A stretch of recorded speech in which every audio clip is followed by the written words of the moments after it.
আজকের lesson question tag. অনেক সময় হয় কি, বক্তব্যকে সম্পূর্ণ করতে গিয়ে বাক্যের শেষ অংশে একটা প্রশ্নসূচক ফ্রেজ ব্যবহার করা হয়। বাক্যের শেষ অংশে বক্তার বক্তব্য যে সত্য সে বিষয়ে একটা সমর্থন বা কনফার্মেশন চাওয়া হয়। এই শেষ অংশে অক্সিলারি ভার্ব এবং একটা প্রোনাউন থাকে। প্রোনাউন ছাড়া অন্য কিছু আসে না, নাউনও আসে না। অক্সিলারি ভার্বগুলো সবসময় কন্ট্রাক্টেড ফর্মে অর্থাৎ সংক্ষিপ্ত রূপে বসানো হয়। যেমন শ্যাল নটকে বলা হয় স্যান্ট, SHAN', উইল নটকে বলা হয় ওন্ট, WON'। স্পোকেন ইংলিশে বাক্যের এই গঠনটা বহুল পরিমাণে ব্যবহার করা হচ্ছে, অতএব এটাকে খুব ভালোভাবে রপ্ত করার খুব দরকার। আচ্ছা, এবারে বোর্ডের দিকে তাকানো যাক। Examples of question tags. Ram is a good boy, isn't he? Ram একটা ভালো ছেলে, তাই নয় কি? ইজন্ট হি এখানেই কোয়েশ্চেন ট্যাগের বাংলাটা হচ্ছে তাই নয় কি। মানে বক্তা এখানে শ্রোতার কাছ থেকে কনফার্মেশন চাচ্ছে যে সত্যি ছেলেটা ভালো, রাম ছেলেটা ভালো কি না। এই কারণে ইজন্ট হি কথাটা বলা হচ্ছে। You can speak French, can't you? এই কান্ট ইউ এটাই হচ্ছে কোশ্চেন ট্যাগ, অর্থাৎ পারো না কি। এখানে ক্যান হচ্ছে মোডাল, আগেরটাতে ইজ ছিল মোডাল। এগুলো সব কোশ্চেন ট্যাগের প্রথম অংশটা সব হ্যাঁ বাচকে আছে। মনে রাখতে হবে, কোশ্চেন ট্যাগের প্রথম অংশ যদি হ্যাঁ বাচক হয় তাহলে কিন্তু কোশ্চেন ট্যাগটা হয়ে যাবে কিন্তু নেগেটিভ। তাই হয়েছে উদাহরণে ইজন্ট হি, কান্ট ইউ।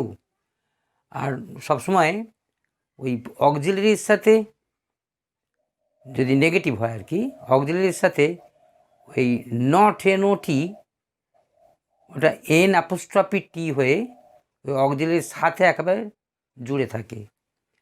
তৃতীয় উদাহরণ, হি হ্যাজ গান, হ্যাজেন্ট হি? সে গেছে, যায়নি কি? Hasn't he? Sam would like to go, wouldn't he? উডের সাথে N''T, উড নটকে এইরকম সংক্ষেপে লেখা হলো। তাহলে Sam would like to go, wouldn't he? উডটা এখানে ছিল অক্সিলারি ভার্ব, এটা একটা মোডাল।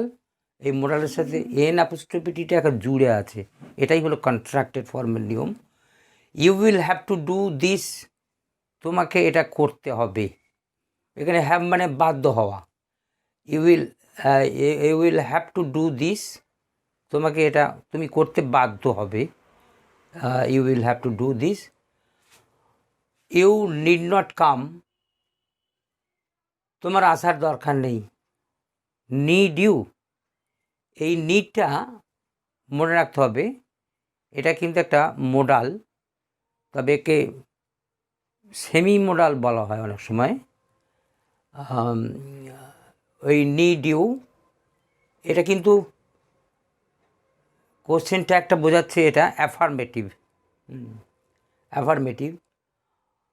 আর এই মূল বাক্যটা যদি নেগেটিভ হয় তাহলে কোশ্চেন ট্যাগ হয়ে যায় অ্যাফার্মেটিভ, তাই এটা অ্যাফার্মেটিভ হলো।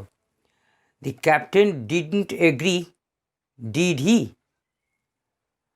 ডিডন্ট এগ্রি, ডিডন্ট এটা তাহলে নেগেটিভ পোর্শান, তো ওই কারণে কোশ্চেন ট্যাগ হয়ে যাচ্ছে affirmative. They will not go, তারা যাবে না। উইল দে, তারা যাবে কি? তাহলে এটা নেগেটিভ ছিল, কোশ্চেন ট্যাগ হয়ে গেল অ্যাফার্মেটিভ। আচ্ছা, এবারে they went to Delhi, didn't they? We take tea, don't we?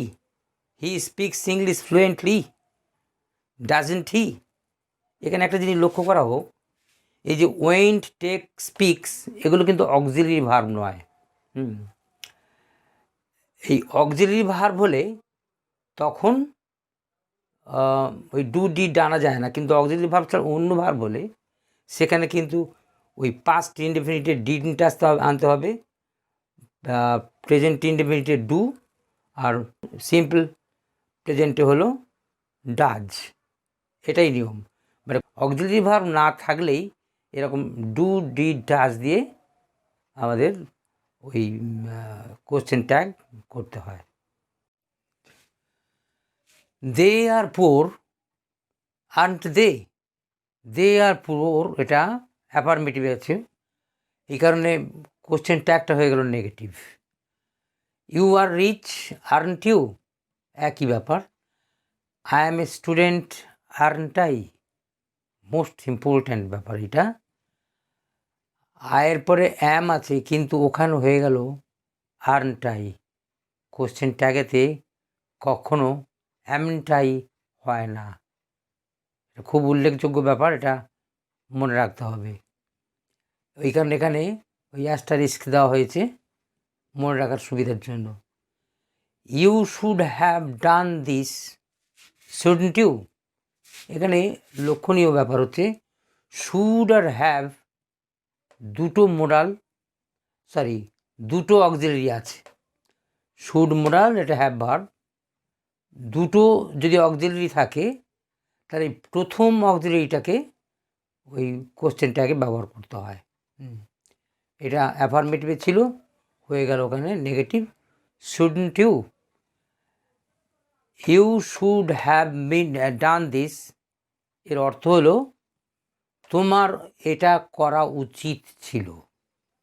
Should have থাকলে ওই উচিত ছিল অর্থে ব্যবহার করা হয়। Everybody can't be clever, can they. Everyone rush to the spot, প্রত্যেকে দ্রুত ঘটনাস্থলে গিয়েছিল। ডিডন্ট দে, যায়নি কি। লক্ষণীয় ব্যাপার হচ্ছে এভরিবডি, এভরিওয়ান দেখে অনেকে মনে করে যেটা সিঙ্গুলার নাম্বার, কিন্তু আশ্চর্য এখানে কোশ্চেন ট্যাগেতে প্রোনাউন হিসেবে ব্যবহার করা হচ্ছে কিন্তু দে। তাহলে আমরা সিদ্ধান্তে আসতে পারি যে এভরিবডি বা এভরিওয়ান মূল বাক্যে যদি সাবজেক্ট হিসেবে থাকে তাহলে ওদের পরিবর্তে দে এই প্রোনাউন ব্যবহার করতে হবে। Everything looked beautiful, didn't it. প্রত্যেকটা জিনিস এখানে সুন্দর দেখাচ্ছিল। Everything is good, isn't it. এভরিথিংয়ের পরিবর্তে ইট প্রোনাউন হিসাবে ব্যবহার করতে হয়, এটাই নিয়ম। আচ্ছা, এবারে আমি ওই ইম্পারেটিভ বাক্য দিয়েছি। প্রথম দুটো ইম্পারেটিভ বাক্য পজিটিভ ইম্পারেটিভ বাক্য, কারণ এখানে ডোন্ট নেই, ডু নট নেই, অতএব এটা পজিটিভ ইম্পারেটিভ বাক্য। Please ask the boys to come in, দয়া করে ছেলেদিকে ভিতরে আসতে দিন। উইল ইউ আর ওয়ন্ট ইউ, যে কোনো একটা হতে পারে, উইল ইউ হতে পারে, ওয়ন্ট ইউ হতে পারে। মানে ওই ইতিবাচক ইম্পারেটিভ বাক্য দুটোই ইম্পারেটিভ, কী বলে, পজিটিভ ইম্পারেটিভ বাক্য, হ্যাঁ বাচক। তাই এখানে উইল ইউ, ওয়ন্ট ইউ দুটোর যে কোনোটাই হতে পারে। কিন্তু আমরা তৃতীয় উদাহরণে দেখছি ডোন্ট গো দেয়ার, এটা কিন্তু একটা নেগেটিভ ইম্পারেটিভ বাক্য। নেগেটিভ ইম্পারেটিভ বাক্যে সবসময় উইল ইউ হবে। এই গেল তাহলে কোশ্চেন ট্যাগ। তাহলে আজ এই পর্যন্ত থাকলো।